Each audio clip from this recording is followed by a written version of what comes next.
Mukunda jewellery మొట్టమొదటి factory outlet హనుమకొండలోనే అతిపెద్ద jewellery mart December 14న గొప్ప ప్రారంభం. వాగర్థావివ సంపృక్తౌ వాగర్థ ప్రతిపత్తయే జగతః పితరౌ వందే పార్వతీ పరమేశ్వరౌ. సదాశివసమారంభాం శంకరాచార్య మధ్యమాం అస్మదాచార్య పర్యంతం వందే గురు పరంపరాం. ఆదిత్యాయ చ సోమాయ మంగళాయ బుధాయ చ గురుశుక్ర శనిభ్యశ్చ రాహవే కేతవే నమః. శృంగేరి జగద్గురు పీఠాధిపతులకి కంచిపీఠాధిపతులకి నమస్కారములు తెలియజేసుకుంటూ కార్యక్రమాన్ని ప్రారంభిద్దాం. ఇక వీక్షించేటువంటి ప్రేక్షకులకి గమనిక, ఇప్పుడు మనం చెప్పుకోబోయేటువంటి రాశుల ఫలితాలు ఏవైతే ఉన్నాయో 12 రాశులకు సంబంధించి జనవరి 1వ తారీఖు నుంచి డిసెంబర్ 31వ తారీఖు వరకు కేవలం 2025 సంవత్సరానికి సంబంధించి మాత్రమే మనం చెప్పుకుంటున్నాము.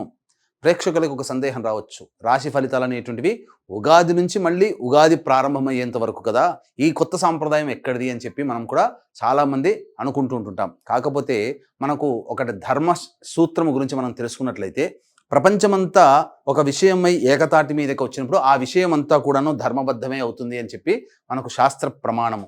కావున ఉన్నటువంటి ప్రపంచంలో ఉన్నటువంటి అన్ని దేశాలు 2025 సంవత్సరాన్ని నూతన సంవత్సరంగా, మనము ఈ 2025 సంవత్సరాన్ని ఆంగ్ల నూతన సంవత్సరంగా భావిస్తూ ఈ యొక్క ఫలితాలు జనవరి 1 నుంచి డిసెంబర్ 31వ తారీఖు వరకు చెప్పుకుంటున్నాము. అంతే తప్ప ఉగాది టు ఉగాది మనం చెప్పుకోవట్లేదు. మళ్ళీ సందర్భం వచ్చినప్పుడు విశ్వావసునామ సంవత్సరంగా ఉగాది రాశి ఫలితాలు కూడా మనం తెలియజేయడానికి ప్రయత్నం చేస్తాను. కాబట్టి ఈ చిన్న మార్పును గమనించి అందరూ అంగీకరిస్తారనేటువంటి భావంతో కార్యక్రమాన్ని మనం ప్రారంభిద్దాం. వీక్షించేటువంటి ప్రేక్షకులకు గమనించాల్సింది ఏంటంటే, ఈ యొక్క తులారాశిలో జన్మించినటువంటి వారికి 2025 సంవత్సరంలో ఏ విధంగా ఉండబోతుంది అనే విషయాన్ని మనం కొంత వివరణాత్మకంగా విశ్లేషణాత్మకంగా తెలియజేసే ప్రయత్నం చేస్తాను. ఇక గమనించినట్లయితే తులారాశి వారికి గత సంవత్సరం కంటే ఈ సంవత్సరం చాలా అద్భుతంగా ఉండబోతుంది. గురుగ్రహం అనుకూలంగా ఉండబోతుంది. కోరిన కోరికలు సంకల్పం నెరవేరే దిశగా మీకు గ్రహాలన్నీ కూడాను అనుకూలించే స్థితిలో ఉన్నాయి. కాబట్టి ఇక ఆలస్యం దేనికి, ఇక ప్రయత్నాలు మొదలు పెట్టండి. ఇందులో సందేహమే లేదు. అన్ని విధాలుగా మీకు గ్రహాలు, గోచారీత్యా గ్రహాలన్నీ కూడాను అనుకూలంగా ఉండబోతున్నాయి. ప్రయత్నమే మీది ఆలస్యం. ఎలాంటిదంటారా, ఎందువల్ల ఇంత గొప్పగా ఉంటుంది ఈ సంవత్సరం తులారాశి వారికి అనుకుంటారా? ఇక వీక్షించండి. ఇక తులారాశి వారికి చూసుకున్నట్లయితే గురువు గారు అనగా 9 మే వరకు వృషభ రాశిలో సంచారం చేస్తున్నాడు. కానీ 30 మార్చి వరకు వక్రీకరించే స్థితి పొందినటువంటి కారణం చేత సప్తమ రాశి ఫలితాలు కూడా ఇస్తాడు.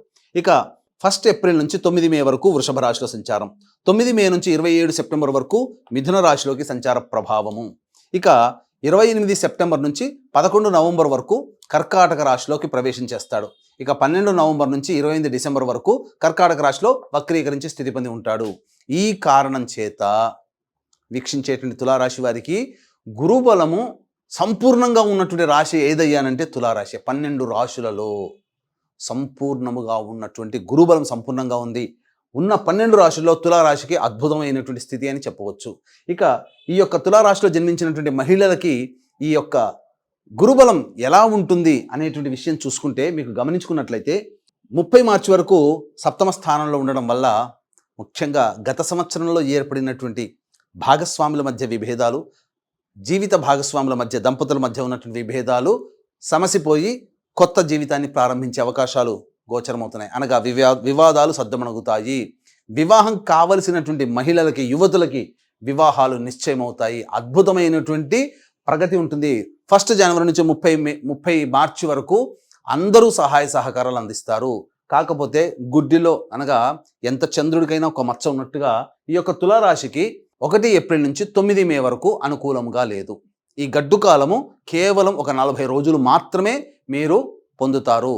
ఇక 365 రోజుల్లో 40 రోజులు ఏపాటి, మిగతా 325 రోజులు అనుకూలమే కదా. కాబట్టి ఎందుకు అనుకూలంగా అవుతున్నాడు అంటే, 9 మే నుంచి 27 సెప్టెంబర్ వరకు నవమ స్థానంలో సంచారం చేస్తున్నాడు గురుడు. ఈ యొక్క 9 మే నుంచి 27 సెప్టెంబర్ మధ్యకాలంలో విదేశీయానం కోసం ఎదురు చూసేటువంటి యువతులు ఎవరైతే ఉన్నారో, విదేశీ విద్య కోసమై తప్పకుండా వాళ్ళు విదేశీయానానికి మీరు రాసి పెట్టుకోండి, కన్ఫర్మ్ చేసుకోండి. ఇక నవమ స్థానంలో గురు ప్రభావం చేత 9 మే నుంచి 27 సెప్టెంబర్ వరకు ప్రధానంగా పుట్టింటి వారి తరపు నుంచి, అత్తింటి వారి తరపు నుంచి ఏర్పడినటువంటి ఈ యొక్క ఆస్తి వివాదాల సమస్యలు, లిటిగేషన్స్, కోర్టు సమస్యలు ఏవైతే ఉంటాయో అవన్నీ కూడాను పరిష్కారం అయ్యే దిశగా మీ యొక్క జీవితం ఉండబోతుంది. ఇక 28 సెప్టెంబర్ నుంచి 11 నవంబర్ మధ్యకాలంలో అతిచారం చేత గురుడు దశమ స్థానంలో కేంద్రీకరించి ఉన్నటువంటి కారణం చేత ఈ యొక్క తులారాశిలో జన్మించినటువంటి మహిళలకి గొప్ప బాధ్యతలు అనేటువంటివి వస్తాయి. కుటుంబంలో పెద్ద బాధ్యతగా, పెద్ద దిక్కుగా మారుతారు. లేదా చేస్తున్నటువంటి వృత్తి ఉద్యోగ వ్యాపారాల్లో పెద్ద తరహా మీకు లభిస్తుంది. సంఘంలో పేరు ప్రతిష్టలు పెరుగుతాయి. ఇక 12 నవంబర్ నుంచి 28 డిసెంబర్ వరకు కర్కాటకంలోనే వక్రీకరించినటువంటి కారణం చేత మళ్ళీ నవమ స్థాన ఫలితం సంపూర్ణముగా ఒక 39 రోజులు 40 రోజులు తప్ప అన్ని రోజులు గురువు గారు మీకు సంపూర్ణంగా అనుకూలిస్తున్నారు. ఇక వద్దాం శని భగవాన్ దగ్గరికి వచ్చినట్టయితే ప్రధానంగా 15 ఏప్రిల్ వరకు శని పంచమ స్థానంలో సంచారం చేస్తూ 16 ఏప్రిల్ నుంచి షష్టమ స్థానంలోకి ప్రవేశం చేస్తాడు. కాబట్టి ఈ 16 ఏప్రిల్ నుంచి ఎప్పటి వరకు 9th అక్టోబర్ వరకు మీనంలో ఉంటారు. అయితే జూలై 8 నుంచి మళ్ళీ వక్రీకరించినటువంటి ఫలితం కారణం చేత 16 ఏప్రిల్ నుంచి జూలై 8 వరకు వివిధ రంగాల్లో ఉన్నటువంటి వారికి కింది స్థాయిలో వారి యొక్క సహాయ సహకారాలు అందడం వల్ల చక్కగా ఎదుగుదల అనేటువంటిది ఈ శని భగవాన్లు వారు ఇస్తారు. జూలై 8 నుంచి వక్రీకరించిన కారణం చేత పంచమ రాశి ప్రభావాలు, అలాగే అక్టోబర్ 10న మళ్ళీ వక్రీకరించి కుంభంలోనే వక్రీకరించినటువంటి కారణం చేత అక్టోబర్ 10 నుంచి నవంబర్ 26వ తారీఖు వరకు శని భగవాన్ల వారు మీకు అర్ధాష్టమ శని దోషాన్ని ఆపాదించబోతున్నారు. ఇక్కడ ఒక్కటే కొద్దిగా శని ప్రభావం మిమ్మల్ని ఇబ్బంది పెడుతుంది. ఎందుకనంటే తులారాశి వారికి అసలు శని దోషం అంటూ లేదు. ఇక భవిష్యత్తులో ఒక 4 సంవత్సరాల వరకు ఉండదు. కానీ ఈ యొక్క శనివారు కుంభరాశిలో వక్రీకరించిన కారణం చేత అక్టోబర్ 10 నుంచి నవంబర్ 26 వరకు అర్ధాష్టమ శని దోష ప్రభావాలు ఉంటాయి. కాబట్టి ఈ యొక్క అక్టోబర్ 10 నుంచి నవంబర్ 26 మధ్యకాలంలో స్థానచలనం కానీ గృహ మార్పులు కానీ ఏర్పడతాయి. వాహనాన్ని నడిపేటప్పుడు జాగ్రత్తలు పాటించాలి. పుట్టింటి వారి యొక్క ఆరోగ్యం శ్రద్ధ వహించాల్సినటువంటి పరిస్థితి ఈ తులారాశిలో జన్మించినటువంటి మహిళలకని చెప్పవచ్చు. ఇక రాహుకేతులకు చూసుకున్నట్లయితే రాహు పంచమ స్థానంలో 16 మే వరకు, కేతువు ఈ యొక్క వ్యయస్థానంలో 15 మే వరకు. తదనంతరం ఈ యొక్క రాహు గారు 15వ తారీఖు మే నుంచి ఈ సంబంధించినటువంటి మీనరాశిలో ఉంటారు. 15 మే వరకు కేతువు కన్యా రాశిలో, 16 మే నుంచి కేతు సింహరాశిలో, అలాగే రాహువు ఈ కుంభరాశిలో సంచారం చేస్తుంటారు. కాబట్టి ఇక్కడ ప్రధానంగా 16 మే తర్వాత రాహుకేతులు కూడా అనుకూలంగా ఉండబోతున్నారు. 15 మే వరకు కేతుగ్రహ ప్రభావంలో కొన్ని సమస్యలు ఉంటాయి.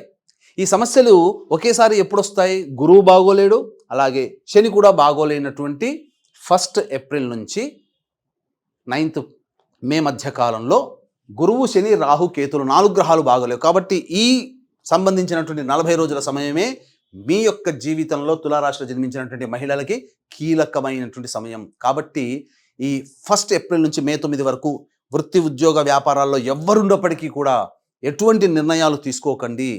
ఏదైనా తీసుకోదలిచినప్పుడు పెద్దలతో చర్చించి నిర్ణయాలు తీసుకోండి. ఎటువంటి గొప్ప పనులు చేపట్టకండి. డబ్బులు అప్పుగా ఎవరికి ఇవ్వకండి. అవి రాని బాకీలుగా ఉండిపోతాయి.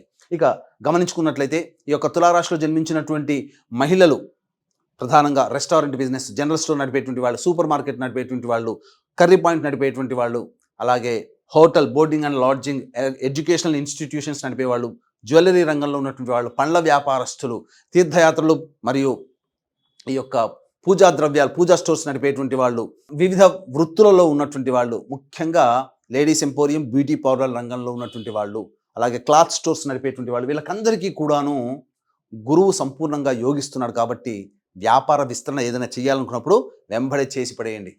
1 ఏప్రిల్ నుంచి మే 9th వరకు గుర్తుపెట్టుకోండి. ఈ డేట్ ఎప్పుడు కూడా మళ్ళీ చెబుతూ ఉన్నాను. ఎందుకనంటే ఇవే కీలకం మీ యొక్క తులారాశిలో జన్మించినటువంటి మహిళ జీవితంలో.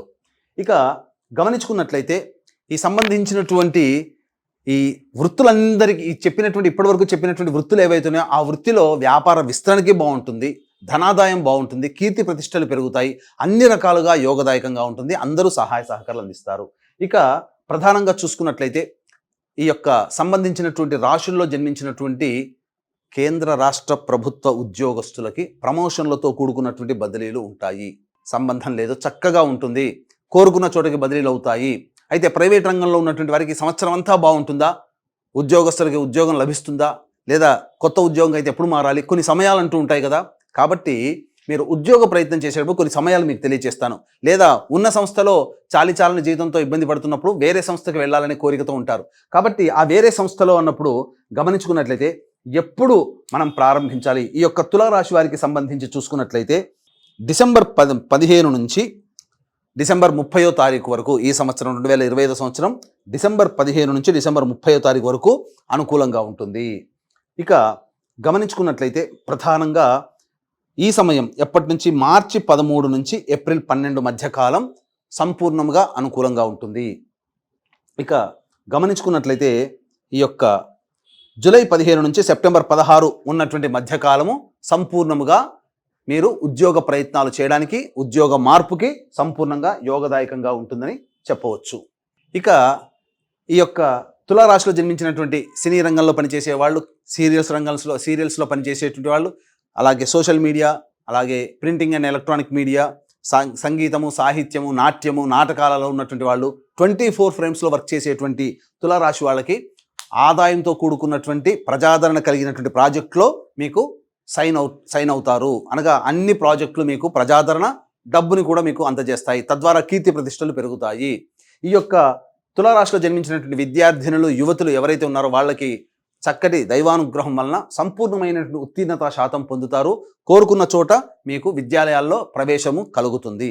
ఇక గమనించుకున్నట్లయితే ఈ యొక్క రాశిలో జన్మించినటువంటి లాయర్ వృత్తిలో ఉన్నటువంటి వాళ్ళు, అలాగే మున్సిపల్ డిపార్ట్మెంట్లో పనిచేసేటువంటి వాళ్ళు, ముఖ్యంగా ఈ యొక్క రియల్ ఎస్టేట్ రంగంలో పనిచేసేటువంటి వాళ్ళకి చక్కగా వ్యాపార విస్తరణ చేసుకుంటే అద్భుతమైనటువంటి కొత్త ప్రాజెక్టులు చేపట్టడం, ఈ సంవత్సరంలోనే వాటిని ముగించుకునే అవకాశాలు కూడా ఉంటాయి. అనగా ఈ సంవత్సరం మొత్తం అధిక లాభాల బాటలో రియల్ ఎస్టేట్ రంగంలో ఉన్నటువంటి వాళ్ళు ఉంటారు.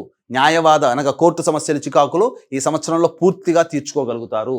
ఇక సంబంధించినటువంటి ఎడిబుల్ ఆయిల్లో ఉన్నటువంటి వాళ్ళు, స్టీల్ వ్యాపారస్తులు, ఇనుముతో వ్యాపారం చేసేటువంటి వాళ్ళు, పెట్రోల్ బిజినెస్, ఇట్లాంటి రంగంలో ఉన్నటువంటి మహిళలు చాలా అద్భుతంగా యోగదాయకమైనటువంటి పరిస్థితి ఉంటుంది. కాకపోతే ఈ శని భగవానులు అనుకూలించిన కారణం చేత ఈ వృత్తుల్లో ఉన్నటువంటి వాళ్ళు అక్టోబర్ 10 నుంచి నవంబర్ 26 మధ్యకాలంలో కొంత ఇబ్బందికర పరిస్థితులు అనేటివి ఎదుర్కోక తప్పదు. ఇక గమనించుకుంటే ఓవరాల్గా ఈ రాశిలో జన్మించినటువంటి మహిళలకి కొంత అనారోగ్య సమస్యలు అనేటువంటివి సాధారణంగా 1 జనవరి నుంచి 19 మే వరకు కొంత అనారోగ్య సమస్యలు అనేటువంటివి ఉంటాయి. ముఖ్యంగా మిస్క్యారీస్ అవుతుండడం కానీ, లేకపోతే ఇండైజెషన్ మరియు ఎసిడిటీ ప్రాబ్లంతో బాధపడుతుంటారు. సంతానం కోసం ప్రయత్నించేటువంటి మహిళలకి ఖచ్చితంగా సంతానం చేతికి అందుతుంది, వివాహం కూడా అవుతుంది. ఇక ఇన్ని విధాలుగా యోగదాయకంగా ఉన్నప్పుడు, ఆనందంగా ఉద్ధృతమైనటువంటి జీవితాన్ని పొందుతున్నప్పుడు నరుల దృష్టి మీ మీద పడుతుంది. నరదృష్టి, నరఘోష ఎక్కువగా ఉంటుంది. తద్వారా ఏమవుతుంది, ఎంత గొప్పవాడికైనా, సాక్షాత్తు భగవంతుడికైనా నరదృష్టి సాగితే అచేతనుడైపోతాడు.